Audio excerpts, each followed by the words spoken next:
Journeys Ahead. Chapter 7. Memories.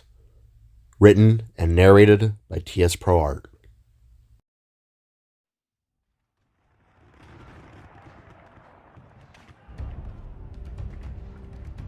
All around came the many embodiments of chaos. The sky had turned to a dark reddish flame. Screaming came from all angles. Ruptured roars, glass shattering, cries for help, and pleas for Matira, the goddess who would never come. This is all that Void was able to take in. Hang on, dear. We're almost where Father said he would meet us. Void's mother, Celeste, reassured the young Spark as he was carried upon her back. Looking all around with terrified eyes, Void watched as many Sparks either ran from danger or fought back against the hundreds to possibly thousands of glitches. Polychromes, Sourclaws, unstabled, every single one of them. Some Sparks were triumphant in their fight, while others met terrible fates that would scar Void for years to come. Don't look, Void. Don't look! His mother cried as Sparks were torn apart limb from limb. The sounds of metal snapping and flesh tearing brought the young Void to tears. It was horrible. Too much for his young mind to bear. What's going on? Void whimpered as his mother slid down a sloped ledge, staying clear of the onslaught. I don't know, honey. Just focus forward and don't look back, okay? Celeste told her son with a shaken tone as they neared a chunk of fallen over debris. Kneeling down, the motherly Spark set Void to the ground and pointed to a narrow passage through the fallen stone rubble. Okay, this is where your father said to go. Once you're through, some friends will be on the other side to help you, okay? Celeste explained while placing both of her hands on Void's cheeks. What about you? What about you? Void asked through a teary-eyed face. I'm gonna climb back up and help some survivors get to the other side. Celeste added, wiping away Void's tears. I'll be okay. Kissing her son on the head, she summoned a battle mask over his face, shifting it to fit his size. Stunned, Void touched the protective mask and asked, Why did you give me your mask? Standing up, Celeste pointed to the passageway and quickly replied, As of now, it's yours. Now go! She barked with tears in her eyes. For a moment, the young Spark stood there, weeping and unable to move. He had been too scared. Go, Void! His mother shouted, nudging the Spark hard towards the open crevice. Weakly nodding and snapping out of his daze, the young Spark turned and crouched down, huddling underneath the rubble. Void began to make his way across, going as quick as his small body would allow. The mask's visor then quickly activated to life with a blue night vision hue, a sudden gaze that helped him both maneuver and find his way through. And yet as he crawled forward, he couldn't help but question aloud. What's going on? Why is this happening? I thought this was supposed to be a safe haven. Void mumbled through sniffles and tears, now feeling the ground vibrate and shake from the raging battle outside. What are those things? Why? Why our home? He weakly pouted as a distant orange light greeted him from the other side, along with a shadow. I see him! I see him! I see his eyes! Come on, kid! The shadow shouted, waving at the young Spark. Crawling faster, Void felt the building above begin to shake and creak from blaster fire and oncoming monster assaults. His knees and elbows began to get scratched and dented as he continued on, but he had to keep moving if Void wished to survive. Here, take my hand! The mysterious figure shouted as he reached inside the crevice. As fast as he could, Void reached out and took hold of the large mechanical mitt that grasped him. As the Spark took hold, the hand quickly closed and yanked Void back out into the open. Wincing, Void blinked back to the burning world around himself. The sky cracked with static, blaster bolts shot across the lands, while buildings and homes were destroyed by the most unholy beasts he had ever seen. Turning away, Void looked upon the one who had pulled him free. He was a tall and almost threatening figure, but was more of a gentle giant more than anything. He had dim blue skin with an oval-shaped head. His scalp had been donned with 4 sharp horns that sprouted towards the sky, contrasting a set of beady white eyes. Yet, the figure held both a worried yet relieved gaze. The most interesting thing of note about his character was his lower half, a bulky shape that had 4 sharp legs that held him up high. The spark's name was Atlas, his brother Kor's best friend. "Oh, Void, thank Matira you're alright," Atlas exclaimed as he knelt down and brushed the dust off the young spark. "Oh, thank goodness. Are you okay, sweetie? Are you hurt?" Another voice came, this being Atlas's girlfriend, Evelyn. Turning, Void looked upon her, a tall, fit spark that had a very long but elegant mechanical tail. Her face, once pretty with 6 horns, looked to now have been scratched up and almost burnt. Blood seeped from her wounds, but it didn't stop her in helping Atlas tending to the young spark. "Evelyn, your face," Void muttered as he took off his mask and wiped some tears away. I know. I'm okay. I'm okay, see?" She replied before scooping the little one up in her arms. "Come on, let's find your parents. They shouldn't be too far up ahead," the 4-legged spark mentioned, rubbing Void's head in an attempt to comfort him. Turning, the couple with Void in Evelyn's arms began to quickly make their way down a narrow road. Fog and dust clouded their view, making things hard to see, but it was obvious that there was truly nowhere safe to go. All they could do was keep moving. All seemed smooth at first, until the inevitable happened. From out of the fog, suddenly rolled in 2 sour claws, one a deep shade of blue, and the other a dense red. Shouting and reacting fast, Atlas activated his very own weapon. It was a double-bladed katana that sparked with strands of green electricity, his signature weapon of choice. "Evelyn, protect the kid!" he screamed before engaging the 2 monsters. Turning, the sharp-tailed spark went for cover, but was instantly jumped by a mimic, disguised as a turned-over vehicle on the side of the road. Thinking on her toes, Evelyn swayed Void away from the monster and used her tail to strike the beast. As the appendage shot forward, she activated a sharp blade upon its end and rammed it through the beast's face, killing it with a sharp snap. "Don't look, little one. Don't look," Evelyn cried as she flung the monster aside. Void, however, watched on with silent horror to the sight. Leaping up, Atlas drove his 4 pincer-like legs into the head of the red sourclaw. Turning, he spun his lower half around, leading to the creature's head to rip off like a spinning top. Atlas, now twirling his blade, lunged and struck a blow across the neck of the blue sourclaw, taking both out with swift ease. "Come on, we gotta keep moving," he cried, landing back to the ground. Maneuvering on their feet once more, the 2 ran side by side, while Void could only stare in disbelief at what had been happening. Where's my brother?" he weeped while shoving his head into Evelyn's arms.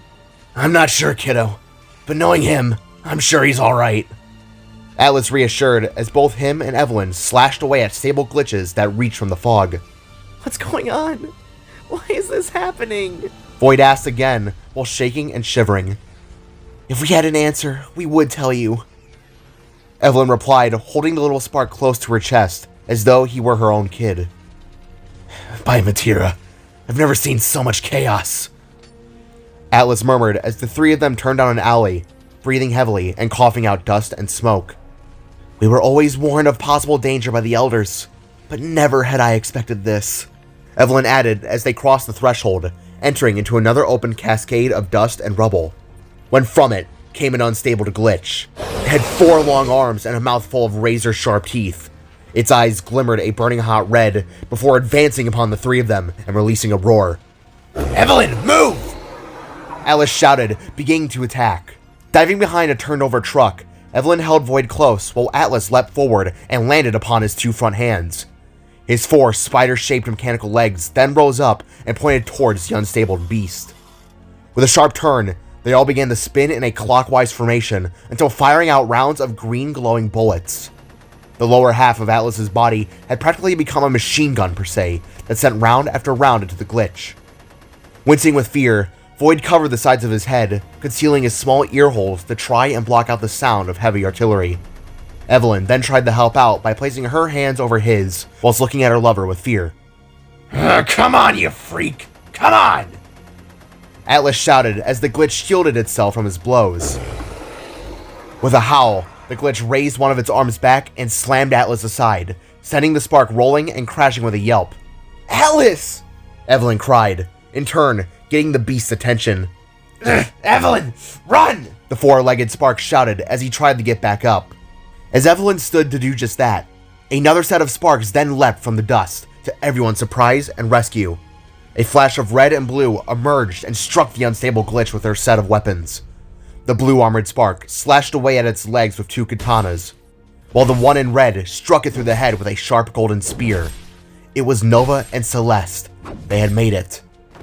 As the glitch crashed and faded, the 2 parents quickly approached with worry in their eyes. "Are you kids alright?" Nova shouted as both Atlas and Evelyn approached in weak steps. Mom, Dad!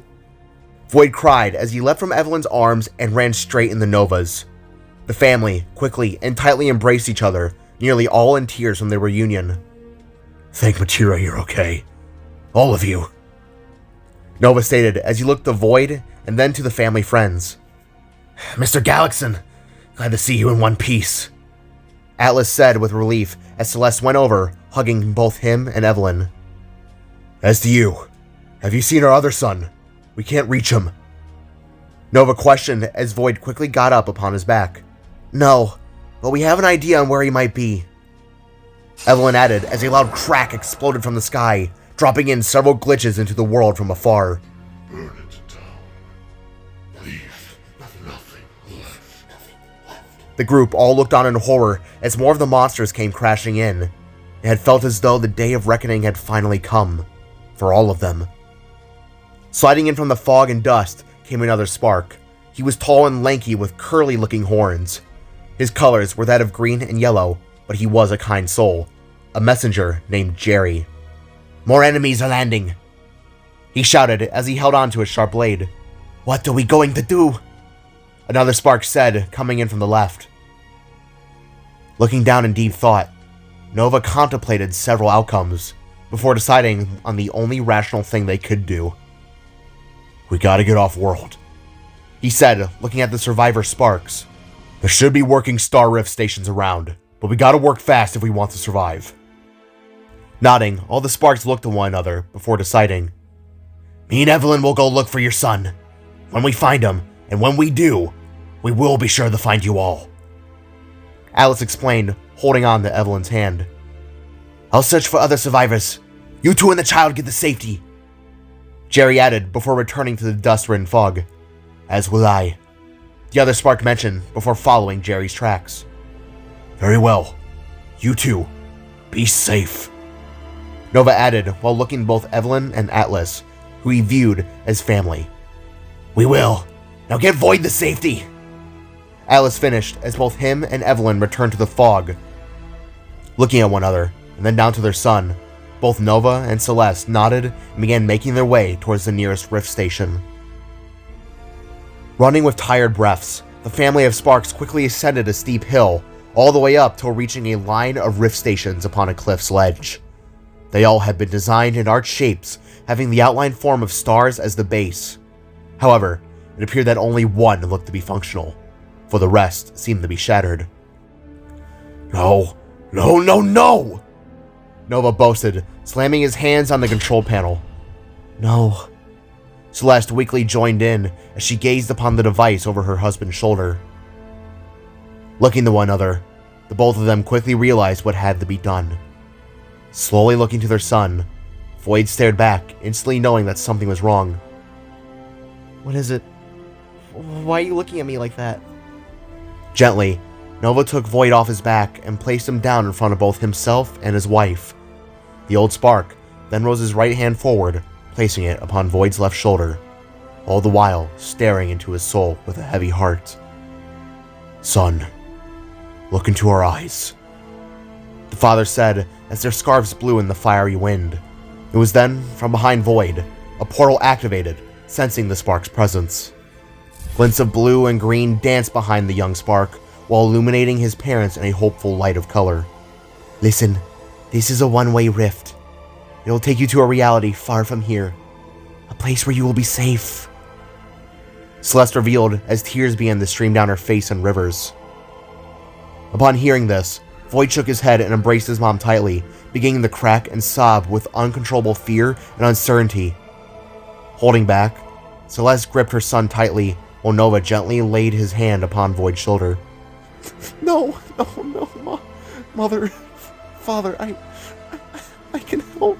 I can fight. I can fight. The little spark retorted, refusing to leave his family behind. No, you are too young. Nova interrupted with an audible shake in his voice. When you were born, we made a vow that protecting you would be our one mission in life. Celeste added, setting Void back down upon the ground. We are standing by that oath. Nova finished as they gazed upon their kin. I'm scared, Void whined, looking down in sorrow. We know. Celeste replied, wiping away his tears. Listen, beyond this portal, there will most certainly be others that can help you. Nova mentioned, brushing the side of Void's cheek. You won't be alone. Lifting up Void's head, Celeste looked into her baby's eyes and gave a tender smile. But even so, we'll always be with you. In here. Raising a finger up, she gently tapped the plate of metal where Void's heart had been, reminding the spark of the lesson to always follow it. Standing back up and taking a few back, the two sparks looked at their son as he slowly realized and accepted what had to be done. Void wanted to say something, anything, a decline and I love you, but he couldn't find his words, for something began to approach.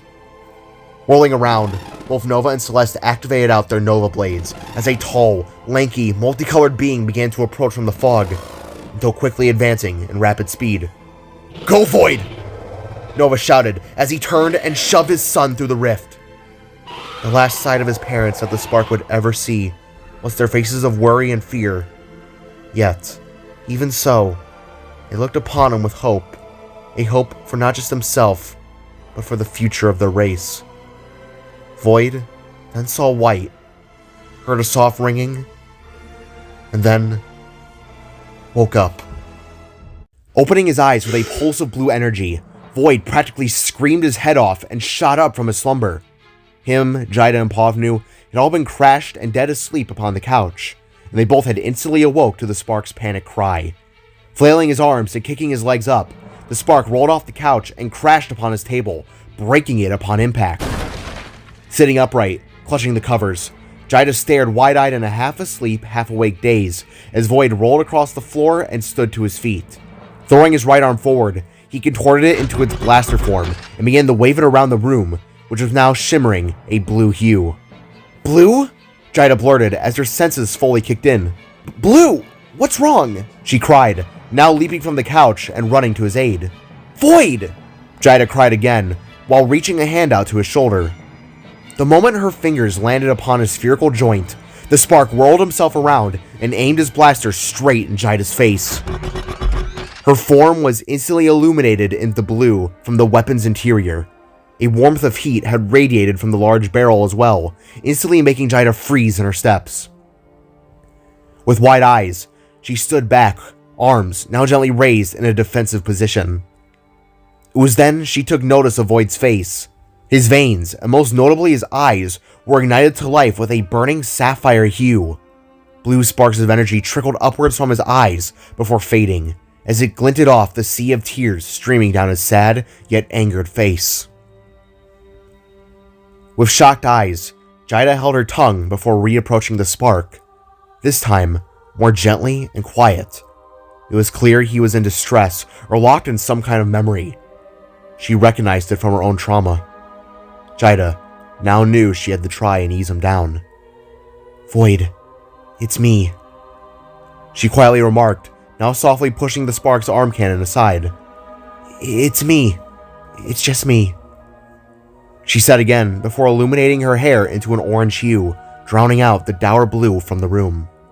With tender hands, she rose both of them up and held the spark's head, proceeding to wipe his tears in the most calm way she could muster.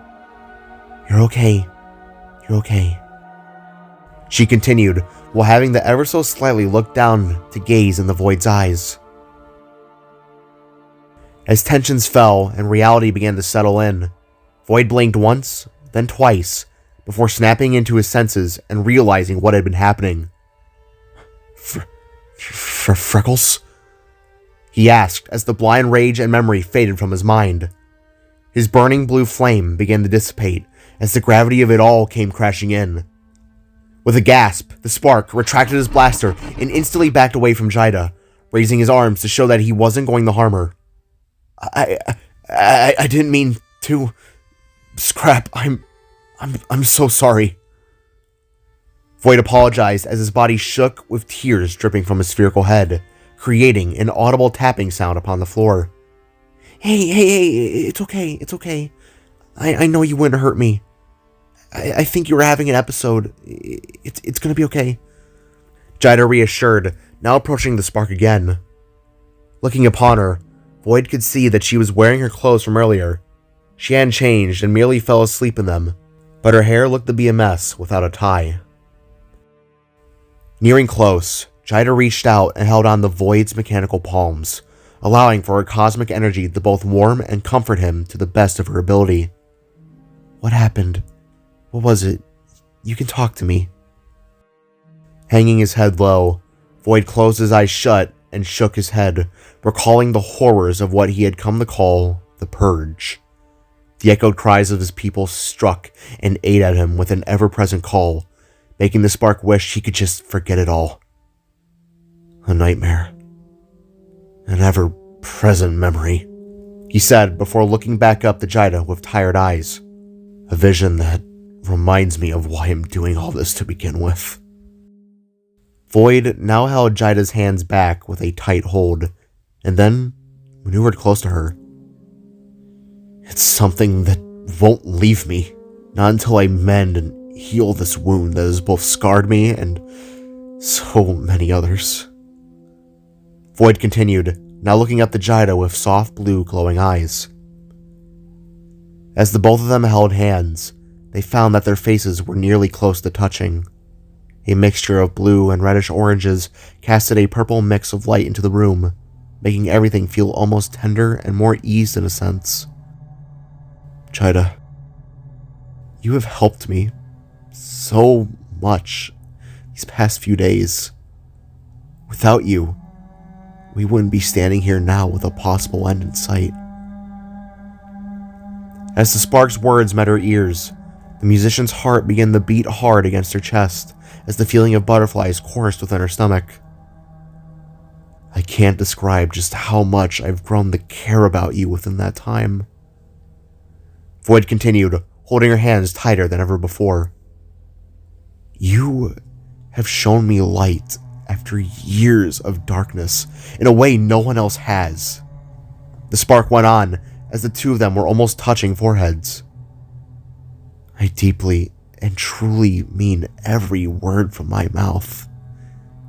And that's why with shaking lips of both curiosity and crush, Jida asked a quick, "You what?" Blinking, Void stared deep into Jida's soul, causing her face to flush with a gentle orange glow that the Spark couldn't see within the light.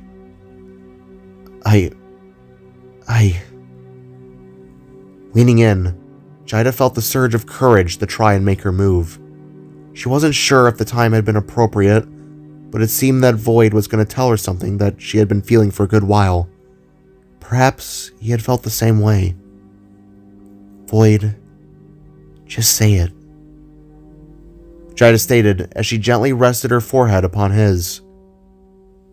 Taking a long breath, Void narrowed his gaze down before finishing what he was struggling to say. That's why I can't allow you to come with me to Salvaheim. Blinking in a stunned gaze, Jida threw her head back and looked at the Spark with confusion and whiplash. Wait, what? She appropriately asked with a baffled voice. Shaking his head, Void let go of Jida's hands and turned to the cityscape window by his side, now watching as the moon rose high within. That night, I lost everyone and everything I ever knew and loved. Void explained, looking back to Jida, who looked upon him with conflicted eyes. All my friends, family, and loved ones were all taken from me, killed, ravaged, thrown aside like they were nothing. The Spark continued as tears began to fall again. I never thought I had never imagined that I never thought I'd feel that sense again. A sense of compassion and care from someone else. I never thought I'd find a sense of happiness that wasn't fake. I never thought I'd feel like myself again. Void finished rambling as he reapproached Jida, who was now starting to swell of tears as his voice rose and cracked. Raising his hands, Void gently held her head by her cheeks and shook his, seeing that she was now filled with conflicted ideas and thoughts. I can't risk losing you. Nor can I risk the entire Omniverse to lose such a soul. Void explained, now wiping Jida's orange glinting tears. Void, I can help you. You know I can. I can fight. Jida retorted, wiping Void's tears in return. I know you can. But I can't risk the possible outcome of you meeting fate. Void replied, shaking with chills. Unlike me, you have a home and a friend to return to. And that's where I need you to be. Turning, Void opened his portal opener and shot open a route for Aurora City. What? No! Void, you can't be serious! I promised to help you through this till the end, and I'm sticking by that whether you like it or not. Jida retorted, throwing her arms to the side. And you also promised to follow my every command and ask. So I'm asking you to go home. Void stated as he turned to her with his own sense of confliction.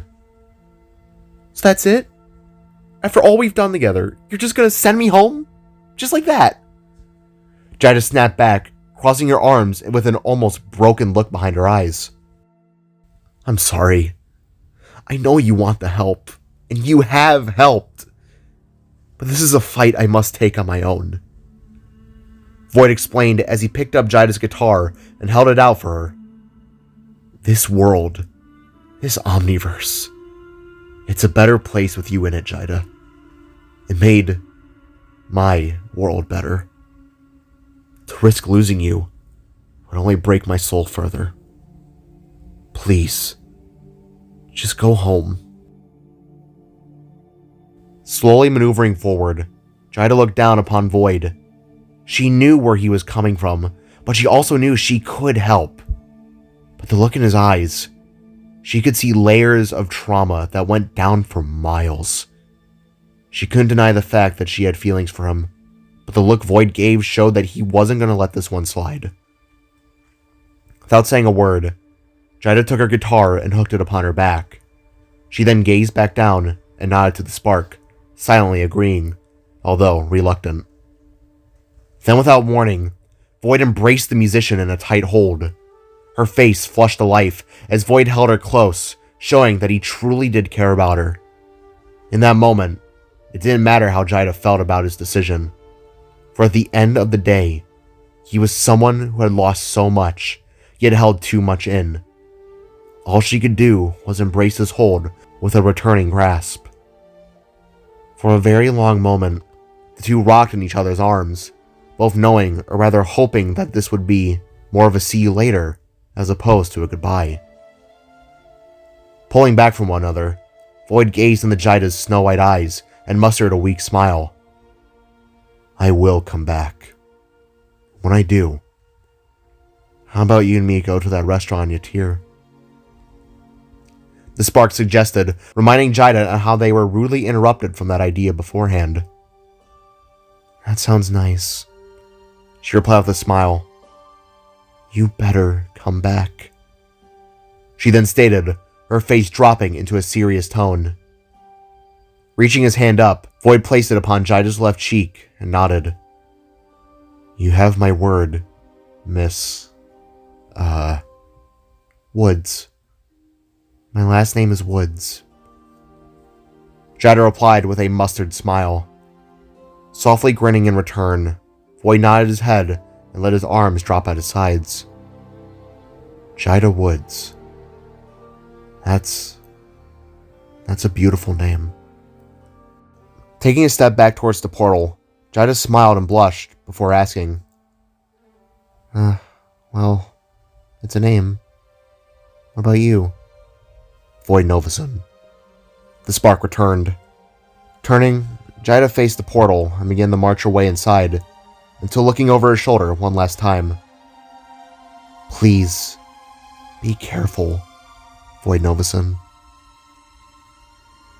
Turning back forward, Jida took a long breath and crossed the threshold, allowing for a portal to close and cast the room back in the darkness.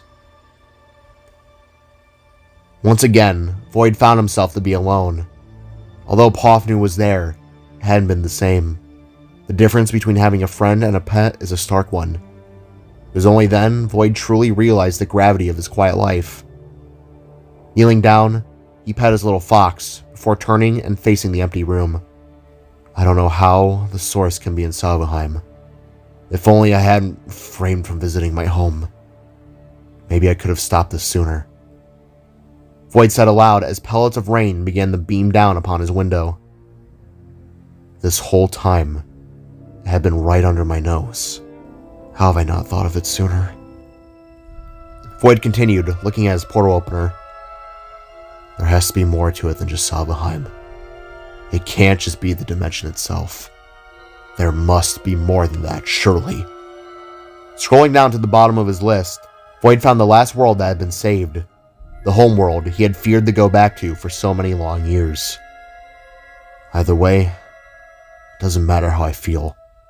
No matter what fears or trauma I may shelter in my soul. It's time to end this. Once and for all. Void elaborated before firing the portal open. The cast of blue and swirling hues met the spark and the fox in a bright light, almost signifying that the end was nigh. Turning, Void looked down upon Pofnu and sighed. If I'm not back within 2 days, just know that the door is unlocked. Void said as he knelt down and scratched his kitsune for what could have been the last time. Once finished, he stood back to his feet and eyed the portal hard, knowing that what he was about to embark towards could very well be his last day. For those we lost, for those we honor, he mumbled before approaching the portal with determined steps, entering into his homeworld.